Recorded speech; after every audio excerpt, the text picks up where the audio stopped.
Well, my friends, Simon Miller here as we continue the Simon is very ill run of ups and downs, but it also means we get to play a fun game. If I collapse at any time, you know something has gone seriously wrong. But 2023 has kicked off and it was time to check out the first AEW Dynamite of the year. And this was super duper exciting because of course at the end of 2022, everyone had gone, oh, we've got a brand new presentation for you. And I like new presentation.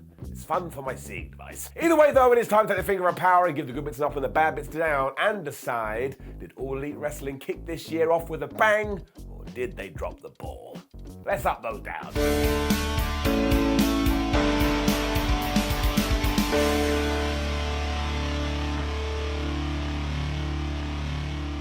So yeah, as we just talked about, AEW does have this new presentation, and flub me sideways, I will hold both my hands up and tell you straight, I thought it looked totally amazing. The set especially is badass, and don't forget you want to make a spectacle of it, because if you do get casual fans tuning in, they'll be like, well, I definitely want to check this out, so I'm absolutely giving it an up.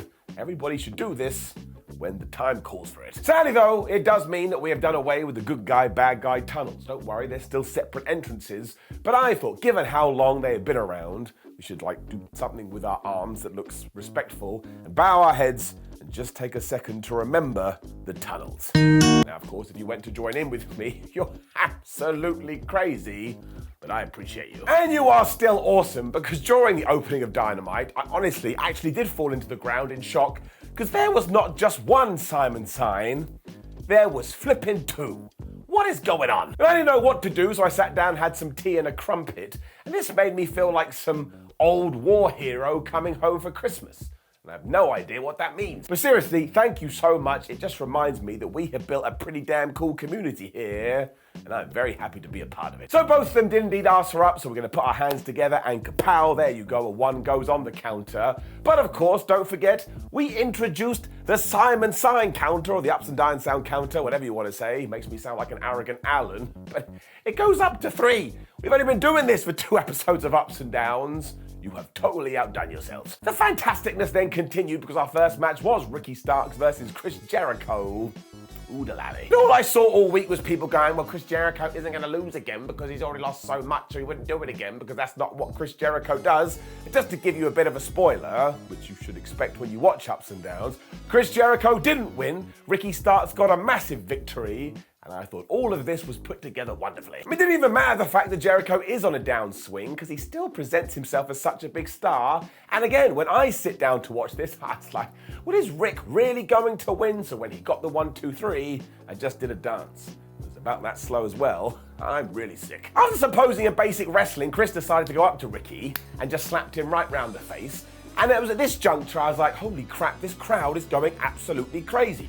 And they kept this noise up from start to finish, so I just want to give a salute to them because I tell you, when you do have this kind of noise, it just makes everything so much better. Starks then threw Jericho into Simba the Steel Steps because why the hell not, although when they got back in the ring, Jericho was back in control. But he was so mad here.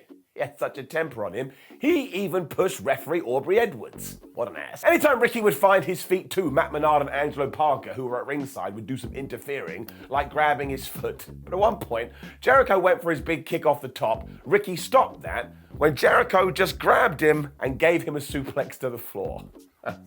What the hell are we doing? Why does everybody in wrestling want to die? Chris kept beating down Starks and using his experience, but Ricky is so good at being the babyface fighting from underneath, when all of a sudden he busted out a Liger bomb and he got a 2. This is when everything started to change because Jericho went for the Lion Salt, but Ricky Starks was able to get his knees up and there was just a smidgen of hope.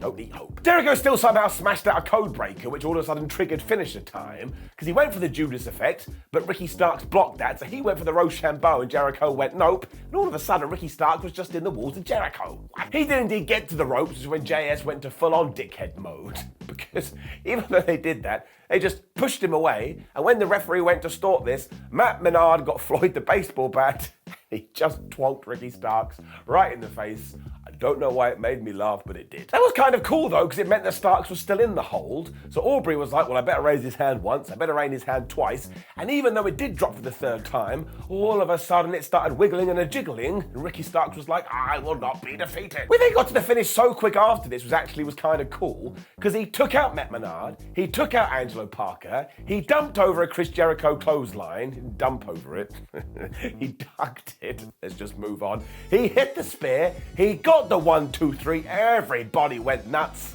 As did I. Of course, the Jericho Appreciation Society jumped right in there afterwards, and you knew that somebody was going to make the save, and it was, of course, Doink the Clown. Or the Doink the Clown, if only it was Doink the Clown. But it was Action Andretti who had a steel chair, and I like this too, because we are keeping him in the mix. Sadly though, he forgot he was going to have to take on about 82 people here, and it was Ty Mello and Anna JS who stopped him. And they just whammed him right in the balls. This is when the Jericho Appreciation Society got serious. Because they set a table up on the outside when they put Ricky Starks on the ring apron, when the hat wearer Jake Hager was like, I know what I'll do. I will powerbomb him through it. That looked absolutely horrible. And even though they had technically lost the match, now they walked around going, we're bad guys. Or Horrible Harry's, which is probably a better word, but this just ticked every single box that you could hope for. Ricky Starks getting the win was so good, especially because in 2023, I want the AEW originals to shine, giving it up. And then was another sign. Genuinely couldn't believe it.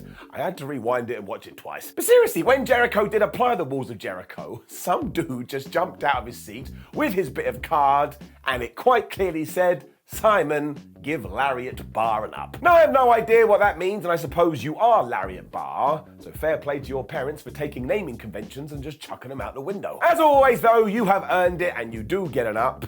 We bring this stupid counter back down, which has gone up to 4. I'm genuinely slightly embarrassed, but never forget that I love you. Tony Schiavone was then in the ring, and he introduced Doink the Clown. I'm not doing any more Doink jokes. This is what happens when I'm sick. It was Hangman Adam Page. We chatted about the fact that Jon Moxley has challenged the Cowboy for next week, when Hangman was like, look, here's the deal. As of right here and right now, I'm not clear. I'm not particularly happy about it. However, he did say that the doctor had told him that he was confident if he does take it easy for 7 days, they will be able to have their scrap next week.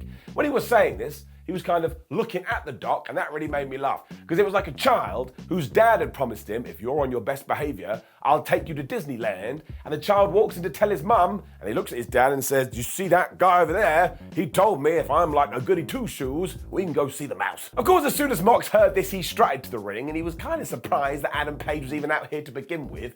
But he is absolutely sick of this sympathy party. Why can't anybody understand that when they did have their last match, he just got his ass kicked? This then got quite funny because there was a tech error for the live crowd and they couldn't hear what Jon Moxley was saying, and they chanted this at him. When he got on the mic, he just went, could somebody give me a mic that effing works? I don't know why that tickles me, but it does. Moxley then mentioned that Hangman needs to get over the fact that he did knock him out, when Page was like, nah, bruh, that's not what I'm upset about. The reason I'm pissed off is because you've been walking around for these past few weeks acting like all of this is nothing but a joke. Deep down, he knows that Jon is only doing this because he's scared of him, though. So he has 2 bullets in the chamber, and come next week's Dynamite, he's gonna take a shot. I was like, it's making cowboy references. I'm such an idiot. Mox then kind of laughed this off and said that Page doesn't even deserve to be in the same ring with him, and when they do fight next week, this time he's not getting up for real. I'm like, boy, howdy. The tension here. You can do that classic cutting with a knife. I'm also totally confused as to which way this is going to go and which way I believe it should go, but it is Jon Moxley versus Hangman Adam Page. And in no universe do I think that is going to be bad. And in terms of setting things up, there's the word. Getting it up. We then got one of these videos reminding us that the main event is going to be for the TNT title as Samoa Joe takes on Darby Allin. And I really like the fact that AEW is doing more of such things, because it just reminds you, oh, maybe you want to wait around a little bit, because fire is just around the corner. It also led us to Jeff Jarrett versus the Acclaimed for the AEW tag team titles. And just a round of applause for these guys. They put their Trolls hat on, and they went to work. Max Caster does not give a flub either, because in his opening rap he mentioned Karen Jarrett and how she needs to stop talking, and he also mentioned Dixie Carter, and he mentioned TNA. Honestly, I just love this guy so much. He is riding the wave. And it's the same for Anthony Bowens, who is always doing a good job, but I tell you too, you've also got to hand it to Jeff Jarrett and Jay Lethal and their entire crew. They have just come together to be superb super assholes, I actually now don't mind them being on my TV at all. It was a usual tag team match to begin with, and when Caster got in there, he pretended he was Kurt Angle, so I was chuckling away again, because I can't help it, and they kept doing Scissor Me Timbers, whatever that move is called. And what I want to see now in the future is one match where it's just Scissor Me Timbers, Scissor Me Timbers, Scissor Me Timbers. I'd give it 5 stars. Daddy Ass sensed this too, so he jumped in the ring, and we all did one big scissoring. Jay Lethal was so pissed off, he went and slapped Billy Gunn, who lost his damn mind. And as ever, he took this too far, so the referee said, sorry, Bill, you gotta go to the back. It also allowed the bad guys to beat down Bowens for a while, but Anthony understands how wrestling works. He took some moves until he thought to himself, well, I think enough time has passed. Let me bust something out of nowhere. He got the hot tag to Max Caster. This led to everybody going crazy, including Jay Lethal, who must have eaten a health pack because all of a sudden he had someone in a figure 4. When Satnam Singh decided, oh look, there's Max Caster, and he just launched him into Simba the Steel Steps. He too was then ejected, and it took about 789 people because he is so big, but somewhat masterfully, this was going to tie directly into our wink wink nudge nudge finish. Because Bowens was able to block the lethal injection when all of a sudden Jeff Jarrett teleported in there, he hit the stroke, Jay made the cover, and even though Bowens got his foot on the ropes, at the very last second, Sonjay Dutt went, nope. He pushed that thing off of there, the referee didn't see it, he counted 3, and you gotta go and listen to the reaction of this audience.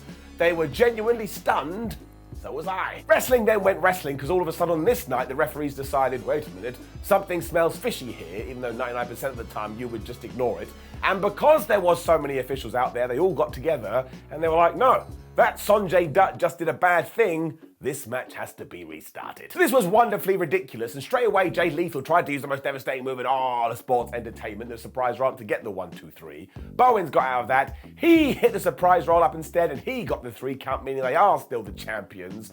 And what a delicious swerve this was. If you had put it on a plate, I would have eaten this. This did really make me laugh though in the best possible way. It was like, oh, phew, thank goodness we didn't do that. So I am going to give it a couple of thumbs. What an enjoyable roller coaster. Up. It also brings us to a very exciting comeback because not a day goes by that I don't get asked this question. So I thought about it and I thought about it and I was like, well, the other counter is very self-indulgent, so always make sure you give the people what they want. So say hello for the second, maybe third time, the surprise roll-up counter. Now we can justify this in 2023 because I don't think we've ever done it where we correlated both WWE and AEW. So at the end of the year, we can decide, is wrestling too obsessed with this finish? And I can actually give you the answer to that now.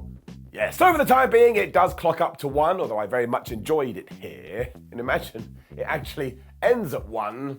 There's no way that's going to happen. Tony Schiavone was then back interviewing Jamie Hayter and Britt Baker because, of course, their big tag match with Saraya and a mystery partner was coming up. And that's what they focused on. They're like, look, we are a week away and Saraya can't make up her mind, even though she's best friends with Shida and Tony Storm, who, by the way, are really good professional wrestlers. They also did double down on the fact that they are AEW originals and they had to try really hard to get to the top, and I like that for all the things we've talked about. And they are now calling themselves Hayter the Pillar and Britt Baker the Killer. Or something like that. I think I may have got it confused. I mean, I do love it straight away because it's absolutely ridiculous, but the major takeaway you want to put in your brain is that at one point, Britt Baker called herself the boss. And given what's going to happen later with the good guys, if Sasha Banks or Mercedes Moné is not coming into All Elite Wrestling in 7 days, then this may have been a silly little tease. Otherwise, though, it did build up the match very well. Better than anything else we've done. Up. Jungle Boy was then backstage, and he was quite happy because given the events of 2022, he thought he'd never be able to trust someone again. But now he does have a new best friend, Hook. I mean, this was mostly done so we could set up these two taking on Big Bill and Lee Moriarty in Jack Perry's hometown. And even though this only went about 8 seconds, I do like the fact that AEW is trying to squeeze these people onto the television show. It's out of sight and out of mind. So in any other world, it wouldn't get it up or down. But we review every segment now. I'm going to give it an up. Which brought us to Bryan Danielson versus Tony Nese.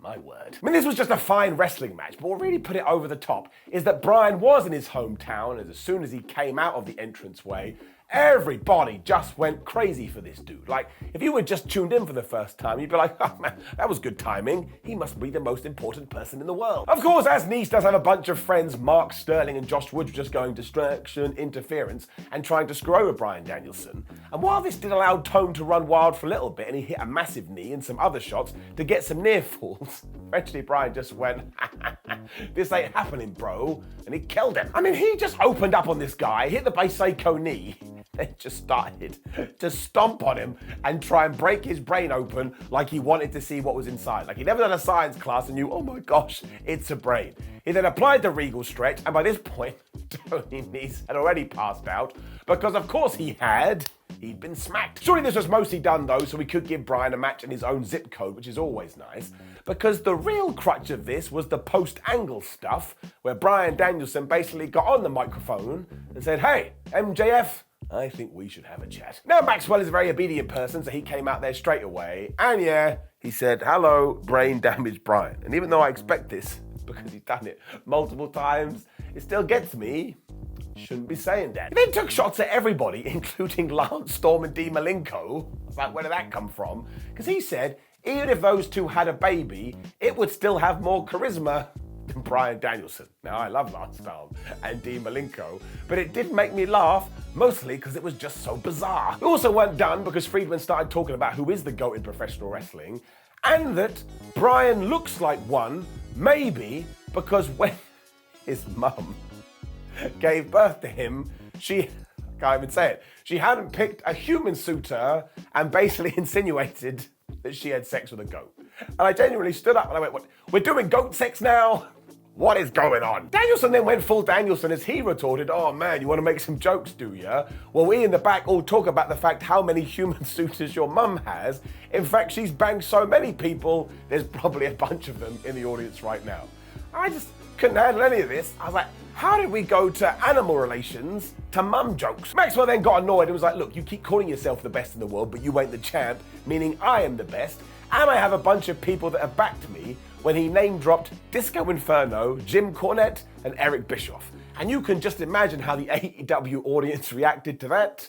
I was a big fan of this segment. Bryan was done by this point and was ready to fight, but Maxwell didn't want to do that because he had a better plan. He had talked to Tony Khan, and if Danielson is able to wrestle every single week up till February the 8th or something like that, and he wins all of those fights, he will officially be the #1 contender. And then he can take on MJF at Revolution. I mean, that is fair, but Bryan is so damn good, he was just like, no, I don't want to do that. I'm going to wrestle when I want to wrestle, and I will win because I'm brilliant, and then by proxy, I will be the #1 contender, then I'll take your belt. Maxwell then just absolutely lost his mind and said, I run the company, while he was eating a muffin. He didn't do that muffin bit. But given that he had so much aggression, Danielson was like, all right, I'll tell you what I'll do. I'll do your stupid little plan. I mean, I like doing the grappling anyway. But if I am successful, and I do make my way to this position, I get to pick the stipulation.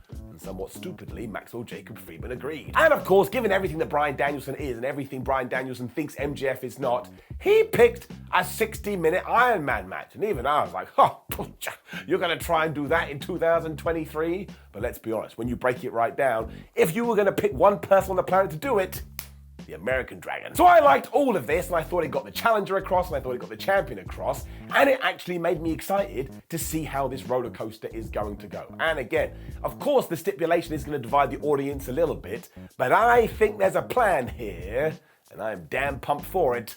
Giving it all up. Then got to confirm that on Rampage it is going to be an All-Atlantic Championship match between Orange Cassidy and Kip Sabian, and I have enjoyed the build to this, so I am excited. When we got Swerve Strickland versus AR Fox, bravo team. Because Excalibur made sure to tell us about all the history they had in Lucha Underground, and I always enjoy it when a wrestling promotion does that, because one, everything then feels more like a sport, but also two, you can just dive into it a bit more. Like Scrooge McDuck. They also made it feel like no time had passed. And at one point, I can't even explain this, but Swerve Strickland was going to go for a flippy dive, and at the same time, AR Fox did a flippy thing. So when they actually both landed on the floor, they were staring at each other. I was like, that's the greatest thing I've ever seen in my life. AR wasn't wasting any time though, so he hit a vaulting moonsault, as well as what can only be described as like a springboard corkscrew brain buster. I was like, oh my gosh, it's the SCB. Sadly, I only got a 2, and as we know now, Strickland does have dudes on the outside of the ring, and one of them did attack, And the reason I haven't given him a name is because he hasn't got a name. Even on commentary, Taz said something like, oh no, it's the unnamed tattooed warrior, and that Whitter's gone again. At the same time though, Swerve did come off the apron with this absolutely horrible kick. I was like, man, this week in wrestling, nobody is playing around. These madmen were then doing things like Swerve countering a German suplex into a flatliner, and at one point it looked like Fox was going to beat Crotch, but he didn't, and instead he triggered this like cutter melee. I mean, he did one down low, he did one up high, then he hit this 450, and a small part of me thought he was going to win, but that small part of me is stupid and he didn't. And of course it was his goons that made sure that Swerve was going to win as they passed a weapon to him, I think it was Parker Bordeaux, and he just slammed AR Fox right in the head. Seriously, Swerve Strickland hit this DVD off the top rope into the ring apron, which as we all know is the hardest part of the ring. And I don't have a skip for you today because I can barely stand, so instead, I'm going to do this. Weird, wasn't it? Strickland then finished it off with his double foot stomp and he got the 1, 2, 3. And honestly, Swerve Strickland is so good. I did have this moment, I was like, does he even need a group? I think he could do all of this by himself. Also, let's keep putting AR Fox in matches. This was truly something else, and I'm giving it up. We were then with Renee Paquette, Saraya, Toni Storm, and Shida, because finally we were going to find out who the partner was going to be. Although once again, this was a big wink, wink, nudge, nudge. Now, Saraya did do it here after she put both Toni and Shida over. But when she did pick Toni Storm, honestly, she turned her back to Shida and basically pretended she wasn't there. And it was like, oh, Toni Storm, you're so amazing, you're so wonderful. Please be my partner, otherwise I'll cry. Understandably, Shida was super pissed off about this because both guys were acting like assholes and her face told 1,000 stories. But look at the seeds we put in place here. We can turn Shida heel, why the hell not? We can do lots with her as a babyface, let's have some fun. And next week, she can beat up Toni Storm. We can do that feud when Saraya comes out like, well, now what am I gonna do? And all of a sudden, who walks down the ring and makes her AEW debut? The former Sasha Banks. And that is such a cool narrative if we do it. So I'm just gonna be a positive Pete here and give it an up, because that's the way you wanna get people invested. You think outside the box. The Gun Club was then here. Honestly, these guys. Because they were having a funeral for the legacy of FTR. I'm not kidding. They even had something on the big screen that said like FTRIP, and it had their debut date to the date they were defeated by the Guns. And they just stood in the ring and they were like, man, you tried really hard for 10 years. And then you dropped the ball and now you suck. They even said something like they'd be 10 stars in all of our hearts, which did make me laugh. When all of a sudden, FTR's music started to play, and I lost my mind. I was like, I'm sorry, that's not possible. You cannot do that. I know they were in Japan in the morning. You can't get to America in like 12 hours and be at a show. This is truly ridiculous. Then it turned out it was a ruse. So I just think Austin and Colton are the absolute best, and they did steal FTR's catchphrase before they took their leave. So clearly we are going to do another match between these two, but it ties into everything I've been saying. They are part of the AEW original crew, they totally get it, and they deserve a super duper mega push. I was glad they were featured here, giving it an up. We then got a reminder that the Best of 7 series is going to culminate next week, so that's exciting.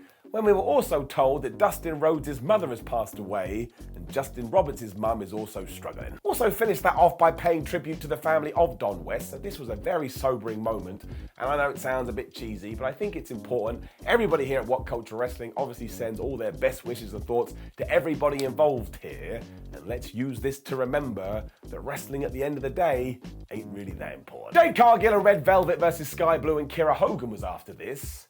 And what a truly bizarre build this has been. Because Red had already screwed Jade once, but Cargill had already gone, all right, we can do it again. And then surprise, surprise, shock horror, towards the end of this, Red Velvet decided, actually no, Jade, I don't want to be your friend anymore. And she bailed. So there is certainly holes in this, but what I do like is that it means we can do something big with Red Velvet, as because I've been saying for a while, she's definitely got an upside as either a babyface or a heel, so let's make sure we utilize it. Otherwise, there wasn't much to this, because outside of Skye Blue, Kiera Hogan, and Velvet having a proper tag team match, every time Cargill tagged in, she just destroyed everyone.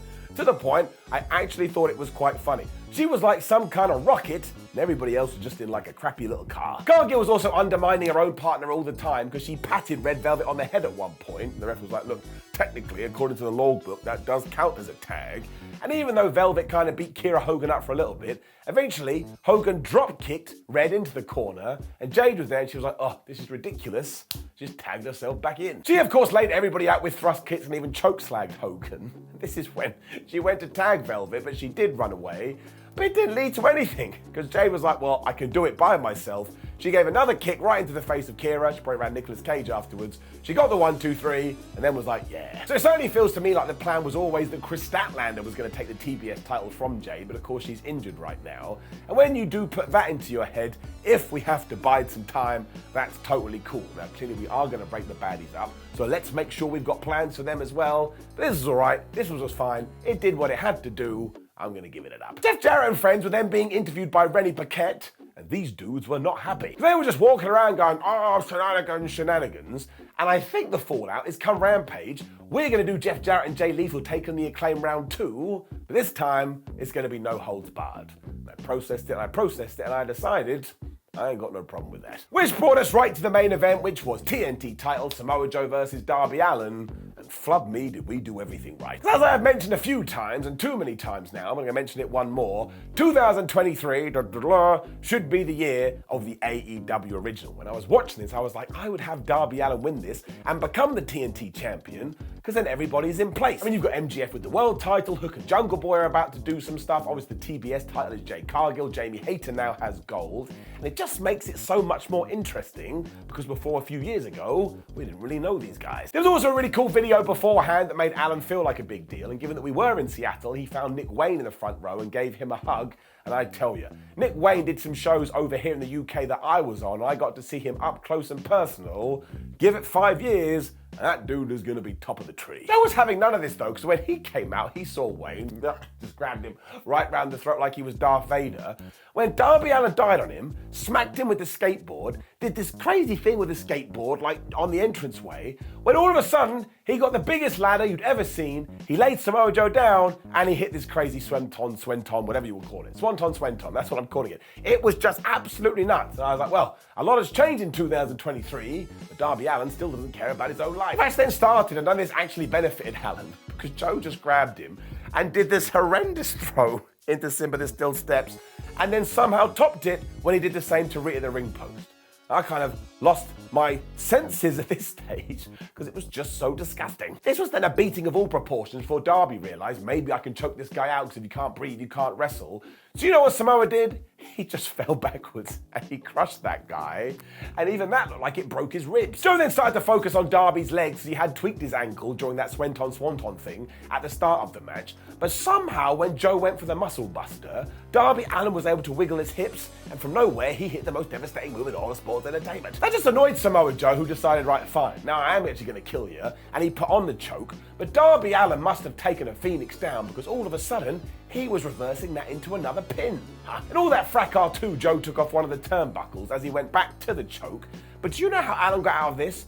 He beat on his chest like he was Sting, decided he didn't give a crap anymore. He threw Samoa Joe right into the exposed steel, when not only did he hit this crazy code red, but he hit a bunch of coffin drops, and eventually on the last one, he pinned Samoa Joe, the ref counted 3, and he's your brand new TNT champion. Super fragilistic expialidocious. The crowd reaction to this was absolutely amazing too, and Sting came out there to celebrate with his son, and we had all the confetti, and this felt like such a big deal. Once again, you can capitalize on it, and honestly, this was like the best main event of the year. I'm going to do that joke for ages. I am giving it up. It also brought us to the end of Dynamite, and this is one of those where I don't even care that it's all ups and no downs. Everything from the crowd to all the little things we did made it such a good wrestling show, to the point I implore you to watch it. I mean, you may find some things you don't like, but you'll also find some things you love. I feel like AEW is about to go on a bit of a tear, and I'm here for it. Now, please do leave a comment below and let me know what you thought about last night's AEW Dynamite. Like the video, share the video, and subscribe. And you know the deal, WhatCulture.com. We're on social media. We have other videos. We appreciate you massively. Happy New Year. I appreciate all the support, and I will see you over the next 12 months. Feels really long.